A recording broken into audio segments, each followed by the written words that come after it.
Bonjour, mon invité aujourd'hui est Sophie Bessis, historienne, essayiste, franco-tunisienne, une double culture. Et ta double culture te permet de parler de la double impasse. C'est ton livre qui vient d'être... C'est une nouvelle édition. La Oui, première version est sortie il y a 10 ans et tu l'as réactualisée, tu l'as complétée. Et ça vient de sortir aux éditions Rive-Neuve, un très bon éditeur par ailleurs. Alors double impasse, c'est l'universel à l'épreuve des fondamentalismes religieux et marchands, on pourrait presque aux ajouter guerriers. Le moins que l'on puisse dire, les deux c'est étant porteurs de guerre. voilà. Le moins que l'on puisse dire, Sophie, c'est que l'universalisme se porte pas très bien en ce moment.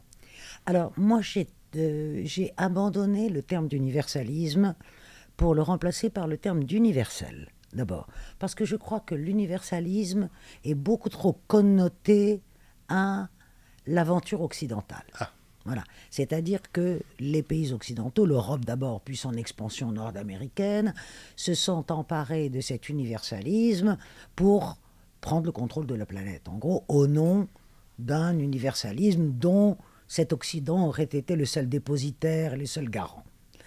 Et tout le défi aujourd'hui, je crois, de notre monde, ou un des défis importants de notre monde, est justement de quitter cet universalisme de surplomb qu'on pourrait appeler qui est l'universalisme occidental, pour créer ou recréer, mettre au point un universel qui serait appropriable par le monde entier, en fait. Et donc, je parle plutôt d'universel, qui me paraît... alors évidemment, il se porte très mal aujourd'hui, parce que nous sommes en face de... C'est pourquoi je parle de cette double impasse.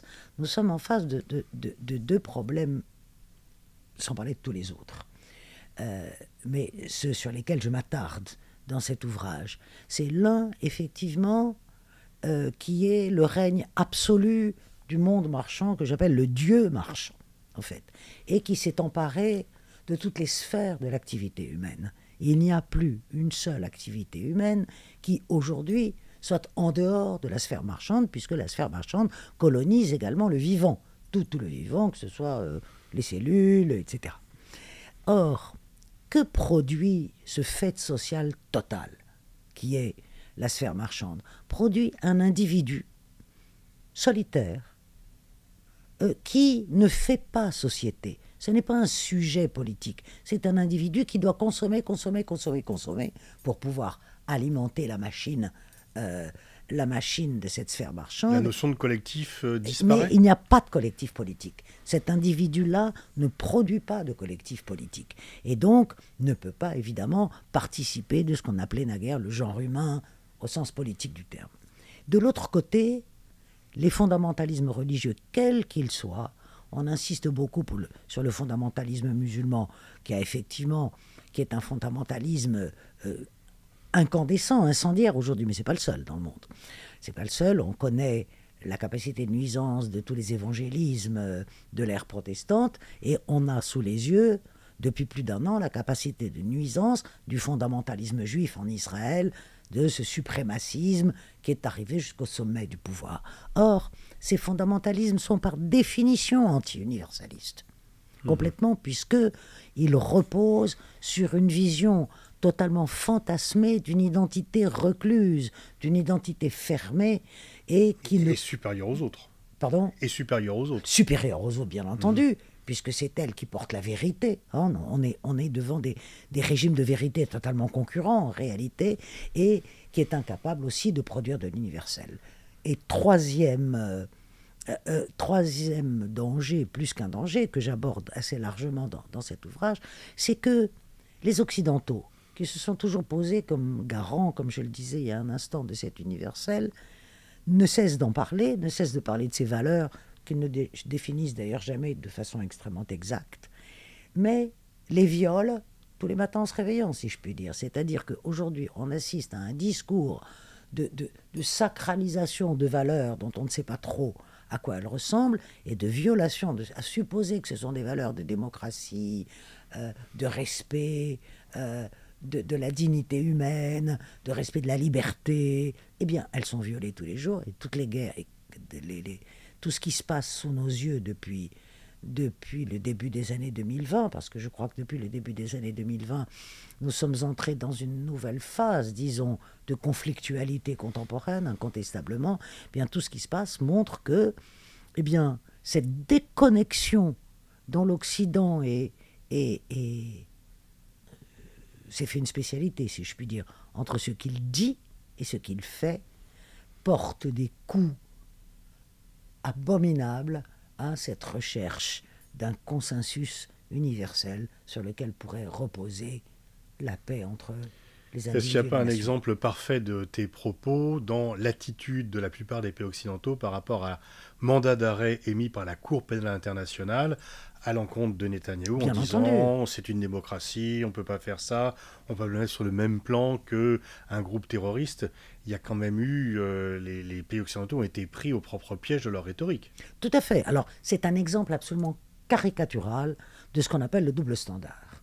Parce qu'il y a 2 ans, au moment où la Russie de Poutine a envahi l'Ukraine, il y a eu une inculpation de Vladimir Poutine quelques mois plus tard. Que les choses soient extrêmement claires, je suis tout à fait contre l'invasion de l'Ukraine et je pense que Poutine est un homme dangereux et un dictateur dans la grande tradition slavophile de la vieille Russie. Bon.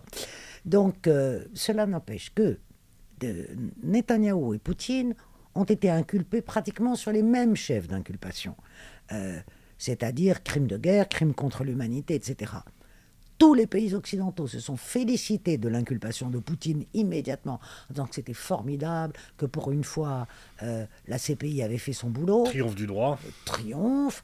Même les États-Unis, qui ne sont pas partis à la CPI, qui ne sont pas signataires du traité de Rome, se sont félicités de cette inculpation faite par la CPI. Et voilà, n'est-il pas que M. Netanyahou et M. Galland, et d'ailleurs Mohamed Deif, qui est probablement mort, sont inculpés. Et là, levée de bouclier, les États-Unis disent que c'est un scandale, la France, mal à l'aise pendant une semaine, sait pas trop quoi faire, jusqu'à prendre une décision absolument honteuse, qui est de ressortir ce prétexte de l'immunité du Premier ministre israélien pour dire que il ne serait pas arrêté s'il venait en France, en gros, c'est cela.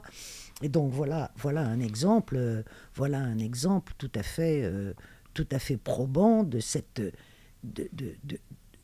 ce double standard des pays occidentaux. Ce dont ils ne se rendent pas compte, à mon sens, et qui est extrêmement grave, c'est que ils sont, de ce point de vue, dans un entre-soi total, et que sur la planète, personne ne les écoute plus.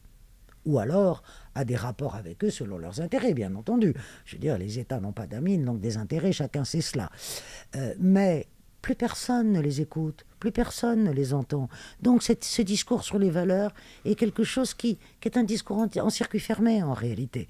Et c'est extrêmement dangereux. Qui ne s'applique qu'à eux-mêmes. Qui ne s'applique qu'à eux-mêmes. C'est quand même assez curieux, c'est qu'au moment où le Sud global, malgré les nuances que l'on fait mettre sur cette expression... J'en mets beaucoup pour ma part. Mais en tous les cas, c'est quand même un ensemble de pays non occidentaux et qui ont, malgré toutes leurs différences, pour point commun de refuser un monde dirigé par le seul Occident. Oui, mais c'est leur seul... C'est leur seul point commun. C'est leur seul point commun. Oui, mais il existe ce point commun.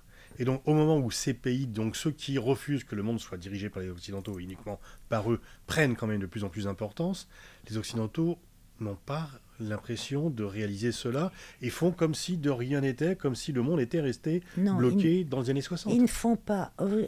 Je vais rapprocher ça d'une autre tendance. Ce qui est très intéressant, et c'est peut-être une stratégie d'autoprotection.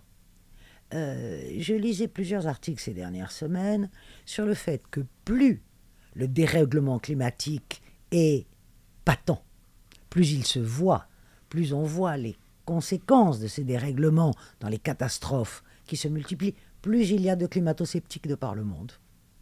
C'est-à-dire que le climato-scepticisme est une espèce d'autoprotection contre le danger. Non, ça n'existe pas. Ah. Voilà, il y a quelque chose de cet ordre-là. Pourquoi je parle de cela?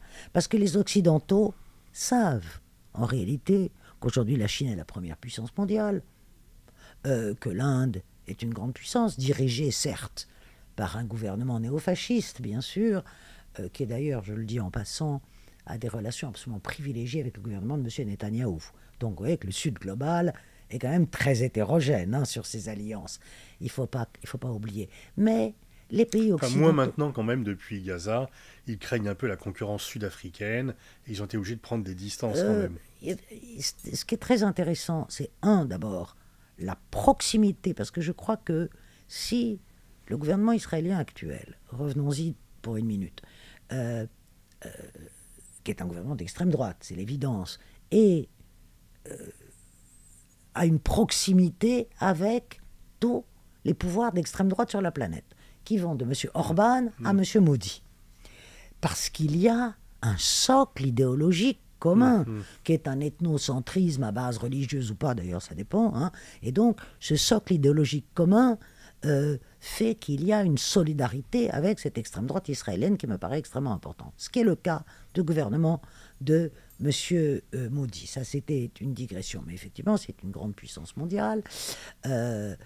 L'Afrique du Sud a très bien fait de saisir la Cour internationale de justice, bien qu'elle ne soit pas exempte de contradictions. Elle avait quand même accueilli Omar el-Béchir il y a quelques années, alors qu'il était inculpé par la CPI. Elle avait laissé quitter le territoire sud-africain sans le moindre problème. Donc vous voyez que là aussi, le problème de notre monde, c'est que chaque pays a sa dose d'incohérence, selon ce qu'il considère être ses intérêts. Et moi, j'ai applaudi, bien évidemment, à la plainte portée par l'Afrique du Sud, tout en me souvenant de l'épisode Omar el-Béchir. Donc, effectivement, pour revenir à l'Occident, je crois, aujourd'hui, globalement, même si je n'aime pas y essentialiser, mais tout de même, il y a quelque chose qui s'auto-définit comme l'Occident. Et donc, appelons-le ainsi. Et il y a une panique en Occident, parce que les Occidentaux ne sont pas forcément des imbéciles. Et donc, ils savent que l'Occident est en train de se décentrer, est en train de cesser d'être le centre du monde. Petit à petit, il n'est pas encore une province du mais il pourrait le devenir dans les décennies qui viennent. Et il y a une forme de panique vis-à-vis de ce décentrement. Et il y a un discours, une rhétorique, qui est une rhétorique d'autoprotection, d'une certaine façon. Non, nous sommes les plus puissants, nous sommes les meilleurs, et personne ne pourra contester cette toute-puissance. Et donc, je crois qu'il y a une partie d'aveuglement contre les changements qui ont lieu sous nos yeux, et effectivement, le déplacement de logiques de puissance. Bien sûr, ce que Obama a appelé le shift vers l'Asie-Pacifique. Et donc, qu'il y a une partie d'aveuglement en disant non, quand même, on reste les plus puissants, et une partie de panique en disant donc de cette autoprotection qui fait que maintenant, il faut bien entendu, les logiques de puissance se déplacent géographiquement vers l'Asie, incontestablement, démographiquement vers l'Afrique, géostratégiquement vers l'Asie. Mais si on prend pratiquement la totalité des plus grandes firmes mondiales qui façonnent le monde d'aujourd'hui, qui sont les firmes de la communication, elles sont toutes américaines. Donc, ce n'est pas encore la fin de l'Occident. Est-ce qu'il y a eu des périodes de l'histoire où les événements t'ont paru aussi tragiques, l'agression russe en Ukraine, le retour de la guerre sur le continent européen, à Gaza, crime de guerre contre les minima et peut-être même génocide, un nouveau génocide. En tout cas, dimension génocidaire. Une crise génocidaire avérée, etc. Le retour de Trump au pouvoir, Modi, tu en as parlé, etc. Est-ce que tu n'as pas un peu, comme moi d'ailleurs, parfois l'impression que quand on travaille sur les questions de géopolitique, c'est difficile d'avoir le moral ? Que ce soit difficile d'avoir le moral, c'est l'évidence aujourd'hui. Alors je crois qu'il y a deux façons de regarder. Soit se placer sur la longue durée, et c'est vrai que de temps en temps, l'historienne doit se placer dans la longue durée. Et l'autre position, c'est se placer sur un temps plus court. Si on se place sur la longue durée, il faut bien convenir que l'espèce humaine est une espèce quand même très belligène. L'espèce humaine, ou en tout cas le mâle humain, Je ne sais pas si la guerre n'est pas une affaire de femmes. C'est pas mal de le rappeler de temps en temps tout de même, hein, parce qu'on a tendance à l'oublier. Et que donc, la guerre, en fait, quand on regarde l'histoire du monde, la paix est un moment entre deux guerres. Et la guerre n'est pas un moment, n'est pas une rupture de la paix. Je crois que la paix a toujours été un moment entre deux guerres, quelles que soient les civilisations que l'on considère. Maintenant, si on prend... Alors, et donc, le drame, la tragédie, la mort, la guerre sont inhérentes, je crois, à l'espèce humaine. À l'espèce humaine. Maintenant, si on se place dans un temps plus court, c'est-à-dire, disons, depuis la fin de la Deuxième Guerre mondiale, c'est-à-dire des 80 dernières années, en gros. La Deuxième Guerre mondiale a été une guerre absolument effroyable, comme chacun sait. Ensuite, il y a eu des moments extrêmement graves, qui ont été les guerres de décolonisation, d'abord, qui ont été extrêmement meurtrières, du fait de la volonté des colonisateurs de garder leur empire. Hein. Je pense à la guerre d'Indochine, je pense à la guerre d'Algérie, mais je pense aussi à la révolte des Momo au Kenya, qui a été, etc. Enfin, toutes les guerres de décolonisation. Il y a eu, bien entendu, après la chute du mur et la désintégration du bloc soviétique, ce moment également effroyable dans l'histoire contemporaine qu'a été l'unipolarité américaine avec ses interventions au Moyen-Orient, hein, qui ont été catastrophiques.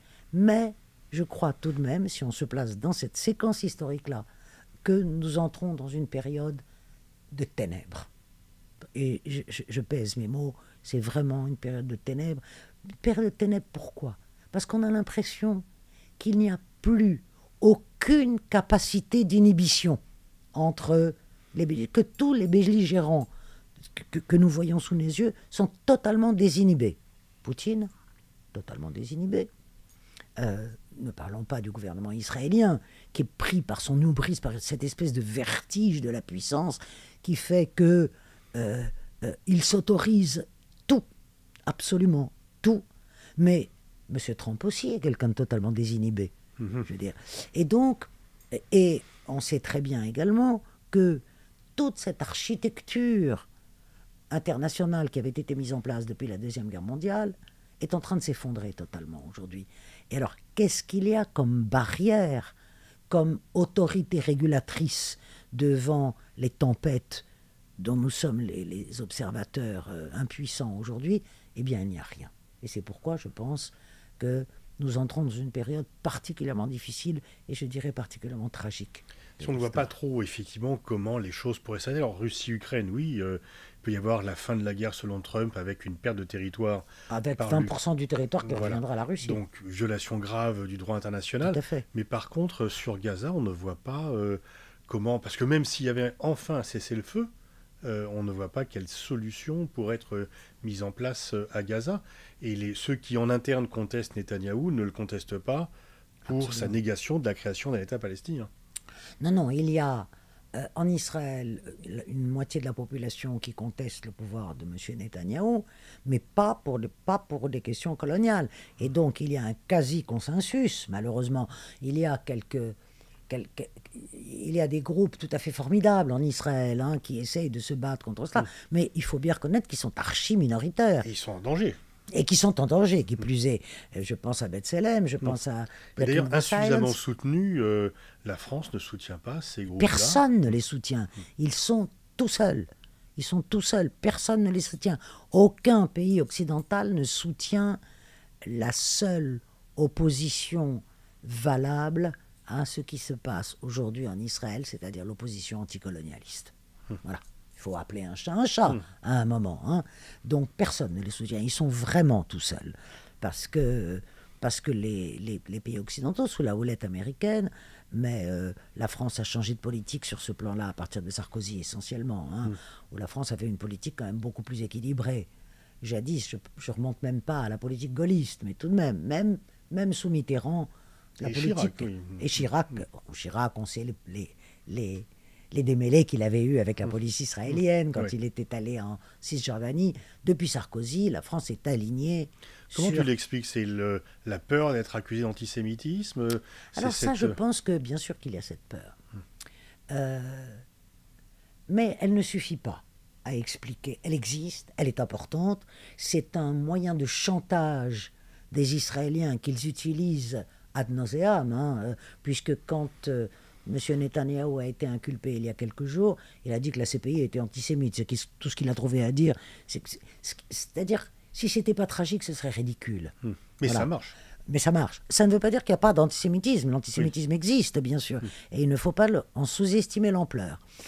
Mais il est évident que toute position contre ce que fait l'État d'Israël aujourd'hui n'est pas une position antisémite. Bon, c'est l'évidence même. C'est universel, au contraire. Bien entendu, bien entendu. Et j'ai écrit dans un numéro spécial du Diplo, il y a quelques mois, effectivement, j'avais fait un papier en disant qu'il ne fallait pas confondre antisionisme et antisémitisme, et que ce n'était pas la même chose, même si certains antisémites revêtent la robe de l'antisioniste pour cacher leur antisémitisme. Ça existe aussi, mais ce n'est pas général. Mais il y a aussi des sionistes antisémites. Et il y a aussi... Mais tous les évangélistes sont des sionistes antisémites. C'est évident. Quand je vois les partis d'extrême droite en Europe être vent debout du côté de l'extrême droite israélienne, alors que l'antisémitisme fait partie de leur ADN.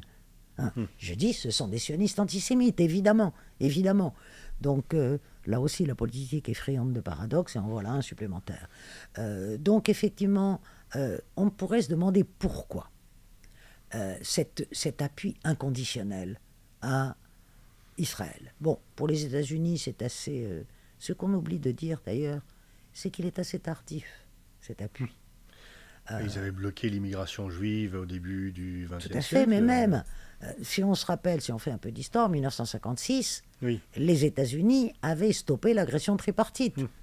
Et avaient, en collaboration avec l'Union soviétique, avaient sommé les Israéliens de quitter le Sinaï dans les 5 minutes. Ce qu'avaient fait les Israéliens, d'ailleurs, en 1956. Et donc, disons que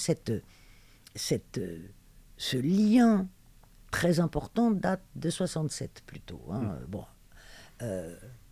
en France, ça a été un peu l'inverse, c'est-à-dire que la 4e République a aidé l'État d'Israël à avoir la bombe atomique.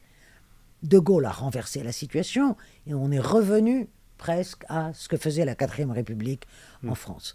Alors, il y a bien entendu des intérêts économiques et géostratégiques.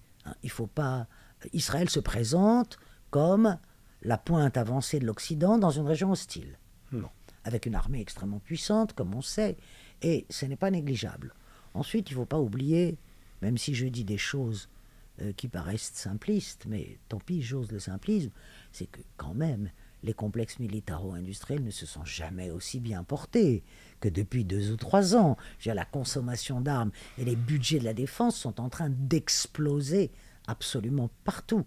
Et d'ailleurs, on peut quitter cette région, mais je voyais que les budgets de la défense marocains et algériens ont chacun augmenté dans des proportions... Dans le Golfe, en Asie... Ne parlons pas, etc. Donc, tout de même, je crois que c'est un paramètre à ne pas négliger. Maintenant, effectivement, pourquoi a-t-on aujourd'hui, en Occident, plus peur de passer pour antisémite qu'il y a 20 ou 30 ans? Voilà, c'est une question à laquelle... je n'ai pas forcément de réponse, moi, aujourd'hui. Je suis en train de travailler sur cette question et d'essayer d'accumuler des données, des archives, pour essayer de répondre à cette question. Alors, cela peut se comprendre du côté de l'Allemagne, qui a été responsable d'un des plus grands judéocides, du plus grand judéocide de l'histoire et d'un des plus grands génocides de l'histoire. Cela n'excuse pas pour autant son appui inconditionnel à Israël. D'abord, ce n'est pas... on n'expie pas un génocide en se mettant du côté de celui qui a tort. Voilà. Et en refusant de reconnaître l'existence du peuple palestinien et en refusant de reconnaître simplement les résolutions des Nations Unies, après tout, qui ont acté la nécessité de l'existence d'un État palestinien. Donc voilà. L'Europe est très divisée là-dessus. Tu sais aussi bien que moi que l'Europe est un nain politique, que l'Europe politique n'existe pas, puisque les positions sont très tranchées. Moi, l'Espagne, la Belgique ont eu des positions excellentes. L'Irlande. Et l'Irlande, tout à fait. Des positions excellentes. C'est intéressant, d'ailleurs, du côté irlandais, parce que ne faut pas oublier que l'Irlande a été longtemps une colonie. Il y a un mimétisme, il y a une avec la Palestine, incontestablement, qui est très intéressant à étudier. il y a des pays dont l'évolution est extrêmement étonnante et je mets la France dans ces pays-là. Pourquoi ce soutien? Quel est l'intérêt de la France? Est-ce que ce qu'on appelle à tort la communauté juive est si importante, si performative que cela? Je ne le crois pas. D'autant que moi je n'emploie jamais le terme de communauté dans le sens où il n'y a pas de communauté. C'est-à-dire que si on prend la population juive française, je crois que c'est entre 500 et 600 000 personnes, autour de 600 000 personnes, dont un tiers à peu près se réclament des instances communautaires. Pas davantage. Donc quand on parle de la communauté juive, c'est un abus de langage, à mon sens. Et une partie de cette minorité juive a pris des positions tout à fait favorables à la création de l'État de Palestine, même si elle n'est pas majoritaire. Bon. Donc il ne faut pas oublier cela. Donc je ne crois pas à ce fantasme d'un lobby juif surpuissant qui dicterait aux autorités françaises. Il y a un lobby pro-israélien où il y a beaucoup de non-juifs, en fait. Voilà, exactement. Et donc, il y a des lobbies, et je dirais pro-politique israélienne, parce qu'au fond, pourquoi je ne dis plus pro-israélien, et je dis politique pro-israélienne. Oui, ça dessert à long terme Israël. Mais Israël est en train de se suicider, à mon sens, aujourd'hui. C'est-à-dire que un État, quel qu'il soit, ne peut pas vivre seulement par la guerre, en décidant que la guerre éternelle est le seul moyen de sa survie, le seul outil de sa survie. Ce n'est pas possible, c'est du suicide. Donc soutenir, à mon sens, ce que fait Israël aujourd'hui n'est pas seulement criminel vis-à-vis des Palestiniens, c'est d'abord criminel vis-à-vis des Palestiniens, mais c'est également criminel à long terme vis-à-vis des Israéliens. Et il ne faut pas oublier que la politique de l'État d'Israël est aussi un carburant de l'antisémitisme. Et ça, c'est très important. Merci Sophie pour tout cet éclairage sur la situation actuelle. Et donc, je renvoie à la lecture de ton livre qui vient de sortir dans une nouvelle édition, La double impasse, l'universel à l'épreuve des fondamentalismes religieux et marchands. C'est aux éditions Rive-Neuve. Merci Pascal.